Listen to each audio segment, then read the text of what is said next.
आज मौजूद हूँ गोलगप्पे यानी कि क्या कहा जाता है गरीब नवाज गोलगप्पे जायके से भरपूर, और ये एंचोरी के मकाम पर मौजूद हूँ यहाँ पर। और ख़ास बात आज के गोलगप्पे के हवाले से बनाने का हवाला ये भी था कि आज गूगल ने जो है वो गोलगप्पे की कुछ शक्ल कुछ बना के दी, तो ख़ासतौर पर गूगल की फरमाइश पे जो है आज हम गोलगप्पे की आपको ये छोटा सा रिपोर्ट बना के देते हैं। तो आइए चलते हैं, आपको दिखाते हैं गोलगप्पे कैसे बनते हैं, गोलगप्पे में क्या कुछ मिलाया जाता है, और गोलगप्पे जो बना रहे हैं, जो पार्सल कर रहे हैं, उनसे भी आपकी मुलाकात करा। कहाँ मौजूद है और क्या कहते हैं इसके बारे में?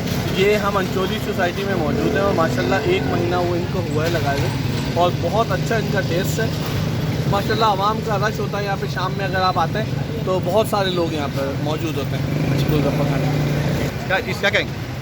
सर अल्लाह का लाख लाख शुक्र है, बहुत अच्छा रिस्पांस है और लोग वक्त तारीफ़ करके जाते हैं, सबको बहुत पसंद है।